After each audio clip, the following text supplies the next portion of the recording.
नमस्ते, स्वागत छ ज्ञान पार्क च्यानलमा।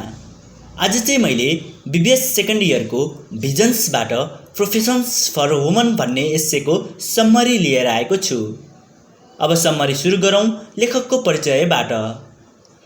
प्रोफेसन्स फर वुमन भन्ने निबन्ध चाहिँ भर्जिनिया वुल्फले लेखेकी हुन्। उनको जन्म चाहिँ इङ्ल्यान्डको लन्डनमा भएको थियो। To the Lighthouse, Between the Acts लगायत उनले थुप्रै कृतिहरू लेखेकी छिन्। प्रोफेसन्स फर वुमन चाहिँ सन् 1930मा एक महिला समूहमा वुल्फले गरेको भाषणबाट लिइएको हो, जसमा उनी महिलाहरूले आफ्नो करियरमा सफल हुन विभिन्न बाधा र अवरोधहरू पार गर्नुपर्ने हुन्छ भन्ने कुराको तर्क गर्छिन्। अब 1930मा एउटा महिला समूहमा दिएको उनको स्पिच तथा यो निबन्धको बारेमा बुझौँ। यो निबन्धमा चाहिँ भर्जिनिया वुल्फले साहित्यलाई सम्माननीय र हानिरहित पेसाको रूपमा व्याख्या गरेकी छिन्, साथै साहित्यलाई एउटा सहज पेसा हो भनेर पनि बताएकी छिन्। यो निबन्धमा उनले भनेकी छिन् कि तपाईले लेख्ने काम गर्दा तपाईको परिवारमा कुनै पनि प्रकारको हानि गर्दैन। यो पेसामा लाग्न सहज र सुलभ छ। यसमा चाहिने भनेको कपी र कलम हो, जसलाई किन्नको लागि खासै समस्या हुँदैन। उनी अझै भन्छिन्, साहित्यमा लाग्नको लागि कुनै विशिष्ट शिक्षा नै हासिल गरेको हुनुपर्छ भन्ने पनि छैन। त्यसपछि उनी भन्छिन्, त्यसैले विशेष गरी महिलाहरूलाई अन्य पेसामा भन्दा साहित्यमा सफलता पाउन सजिलो हुन्छ। यसबाट हामी प्रष्ट बुझ्न सक्छौँ कि यिनै कारणहरूले गर्दा भर्जिनिया वुल्फलाई पनि साहित्यमा लाग्न सजिलो भयो। साहित्यिक यात्राको सुरुवाती दिनहरूमा उनी आफ्नो बेडमा बस्थिन् र 10 बजेदेखि 1 बजेसम्म निरन्तर लेख्थिन्। जब उनले एउटा सम्पादकबाट 1 पाउन्ड 10 शिलिङ्स एन्ड 6 पेन्सको चेक पाइन्, आफ्नो पहिलो कमाइबाट उनले एउटा सुन्दर बिरालो किनिन्। त्यसपछि उनी लेखन यात्राको सुरुवाती दिनहरूका अरू कुराहरू पनि सम्झिन थाल्छिन्। जब उनले आफ्नो कामबाट पहिलो कमाइ गरिन्, उनलाई साहित्यमा अझ धेरै रुचि बढ्दै गयो र उनले सोचिन् कि किन म यो क्षेत्रमा अझै ठुला काम नगरौँ। त्यसपछि उनले एक प्रसिद्ध पुरुष लेखकद्वारा लिखित उपन्यासको समीक्षा तथा रिभ्यू लेख्ने योजना बनाइन्। तर जब उनी त्यो उपन्यासको समीक्षा लेख्न बसिन्, उनले एक फ्यान्टमसँग युद्ध गर्नु पर्यो। त्यो फ्यान्टम चाहिँ को थिइन् भने the angel in the house भन्ने कविताको नायिका अर्थात् प्रमुख पात्र थिइन्। जब भर्जिनिया वुल्फ त्यो उपन्यासको रिभ्यू लेख्न बस्थिन्, तब द एन्जल इन द हाउसको फ्यान्टम आएर उनलाई डिस्टर्ब गर्थिन्। अब बुझौँ द एन्जल इन द हाउसको नायिका तथा फ्यान्टमको कस्तो चरित्र थियो, जसले गर्दा भर्जिनिया वुल्फले रिभ्यू लेख्न सकिनन्। फ्यान्टम चाहिँ the angel in the house भन्ने पोइममा व्याख्या गरिएकी एक नारी अथवा महिला हुन्। यो कवितामा भर्जिनिया वुल्फले व्याख्या गरे अनुसार ती फ्यान्टम एकदमै निस्वार्थी थिइन्। उनी आकर्षक थिइन्। उनी मानिसहरूप्रति सहानुभूति देखाउँथिन्। उनी आफ्नो हस्ब्यान्ड र परिवारको खुसीको लागि आफ्नो खुसीको बलिदान दिन्थिन्। उनी आफ्नो इच्छा र चाहनाको व्यवस्था गर्दै परिवारको इच्छा र चाहनाहरू पुरा गर्ने कोसिस गर्थिन्। उनी शुद्ध थिइन्। उनी अर्थात् द एन्जल इन द हाउसकी फ्यान्टम बारम्बार आएर भर्जिनिया वुल्फलाई लेख्न दिइनन्। भर्जिनिया वुल्फ भन्छिन्, त्यो समयमा प्रत्येक घरमा एन्जल थिइन्, अर्थात् द एन्जल इन द हाउसमा व्याख्या गरिएकी नारी थिइन्। तिनीहरू आफ्नो खुसी भन्दा पनि आफ्नो हस्ब्यान्ड र परिवारको खुसी चाहन्थे, आफ्नो इच्छा र चाहनाको प्रवाह गर्दैनथे। भर्जिनिया वुल्फ भन्छन्, यसरी बारम्बार एन्जल अर्थात् फ्यान्टम आएर मलाई डिस्टर्ब गरेपछि मैले सोचेँ जसरी भए पनि लेख्न सुरु त गर्नै पर्छ। उनी भन्छन्, तर जब मैले लेख्न थालेँ ती एन्जलको पखेटाको छाया मेरो कपीमा पर्यो।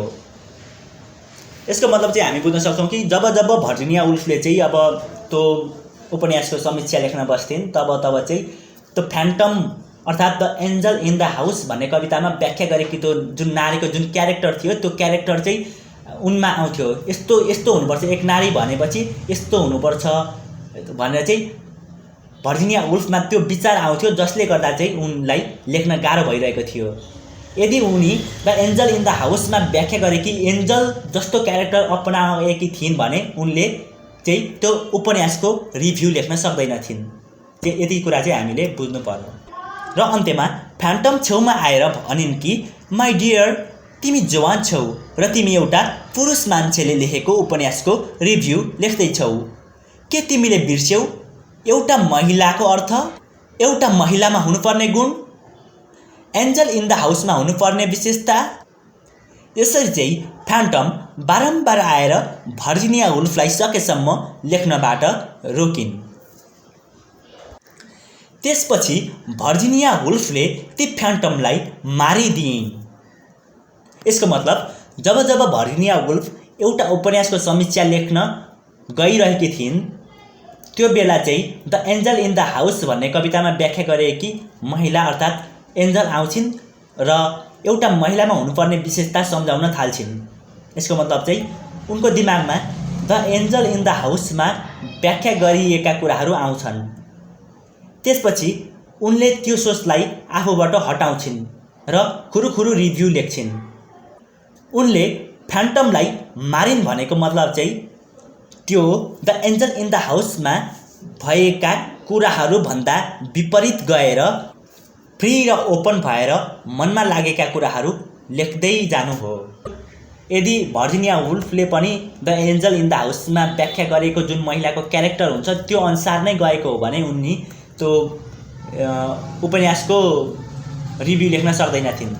त्यसैले उनले सोचिन् कि मैले यो विचारलाई फाल्नुपर्छ, मैले द एन्जल इन द हाउसमा व्याख्या गरिएकी महिलाको क्यारेक्टर अपनाउनु हुँदैन भनेर चाहिँ उनले सोचिन्।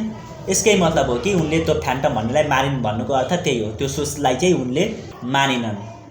अब चाहिँ बुझौँ यो एस्सेको मूल भाव। अब यो एस्सेमा भनेको छ प्रोफेसन्स फर वुमन, महिलाका पेसाहरू। अब यो एस्सेमा चाहिँ अब एउटा पेसाको एउटा मात्र कुरा गरेको छ, त्यो हो लेखन, साहित्य।